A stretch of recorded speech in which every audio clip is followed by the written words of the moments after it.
আদালতের নির্দেশের পরেও নিজের জমিতে ঢুকতে পারছেন না শিলচর সেন্ট্রাল রোডের শশী কমপ্লেক্স সংলগ্ন জমির মালিক তপন রায় ও সেবক রায়। কেন ঢুকতে পারছেন না, অভিযোগ রইল ভিডিওতে। সেটাও কি হুমকি দেবো বলুন তো? আমার বয়স 80, হ্যাঁ, মানে মারার হুমকি। আমি ওই হুমকির তো পরের কথা, হ্যাঁ, আমি ওর কাছে গেছি সৌজন্যমূলক সাক্ষাৎকারে। প্রত্যেকবার যখন শিলচরে আসি তখন এটা আমাদের বাড়ি, হ্যাঁ, আমাদের সব কিছু। আমি যাই ওর দোকানে বসি, কথা বলি, আসি, হ্যাঁ, এইভাবে। এবং পরশুদিনও আমি দুপুরবেলা এইভাবেই আমি গেছি। সেখানে প্রাণে মারার তো কোনো সম্ভব নেই, জমি দেখতে।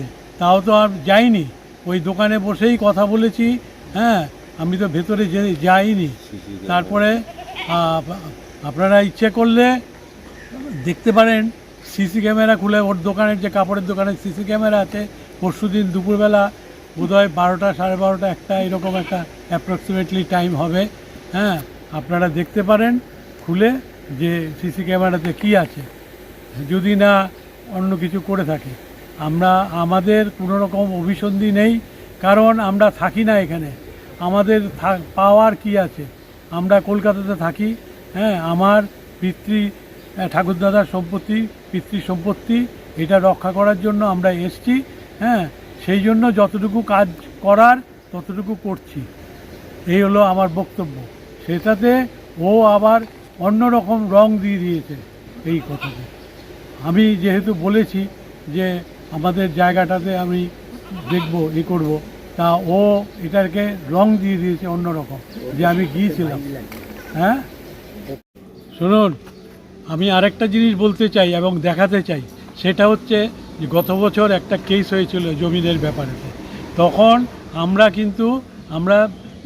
জাজমেন্টে আমরা হচ্ছে অ্যাপিয়ার হয়েছিলাম, এবং কোর্টে আমরা সেইটা অ্যাপিয়ার হওয়ার পরে, অ্যাপ্লিকেশন করার পরে আমরা পেয়েছি।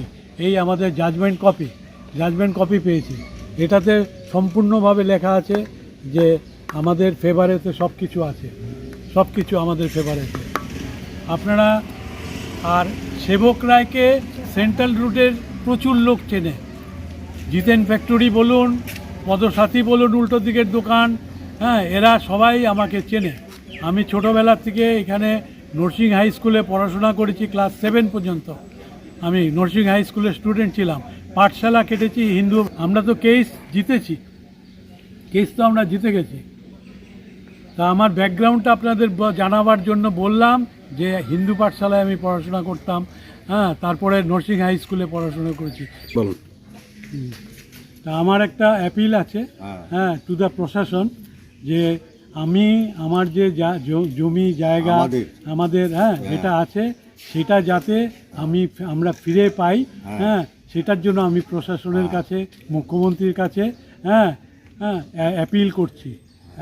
আমি জোর হাতে, হ্যাঁ, আপনাদের কাছে অ্যাপিল করছি যে আপনারা আমাদের বাঁচান এবং আমাদের জমিটা ফেরত করে দেন, যাতে আমরা ফেরত পাই। শুনুন, এই যে টমেটো, মানে গৌতম রায়, হ্যাঁ, ওর জন্মের পর যখন হয় তখন আমি শিলচরে ছিলাম। শিলচরে আমাদের সমস্ত কিছু ছিল, তখন আমি শিলচরে পড়াশোনা করতাম, থাকতাম। ওকে আমরা কোলে পেটে নিয়েছি ওর জন্মের পরে, হ্যাঁ। ওর মাকে আমরা পিসিমা ডাকতাম, আমাদের দূর সম্পর্কে পিসিমা হয়। ও আমাদের ভাই হয়। তো ওর সাথে বেইমানি করার বা ওকে মারার চিন্তা করতে পারি? আমরা কোনোদিন পারি না। যেই ছেলেকে আমি জন্মের পর থেকে কোলে নিয়েছি তাকে আমি মারতে যাব? আমি সিম্পল আপনাদের জানাচ্ছি যে আমি দোকান থেকে গেছি, কথাবার্তা বলেছি, জায়গার ব্যাপারে জিজ্ঞেস করেছি, এইটুকুই। যা আবার দোষ হয়েছে বোধহয়, ব্যাস, এছাড়া আর আমার কিচ্ছু বলার নেই। আমার ছোট ভাই এসছে, হ্যাঁ, তপন রায়ও কিছু বলুক। ও তো আগেও আরেকবার এসেছিল, হ্যাঁ, ও জানে ভালো। কি হয়েছে ব্যাপারটা? হ্যাঁ, ঘটনাটা কি হয়েছে? ঘটনাটা তো বললো, আমি তো সামনে ছিলাম না, কিন্তু আমার নাম কেন আসছে এখানে? আমাকেও জড়াচ্ছে, হ্যাঁ। গৌতম হচ্ছে একটা শয়তান ছেলে, শয়তান। আমি বলছি ও শয়তান।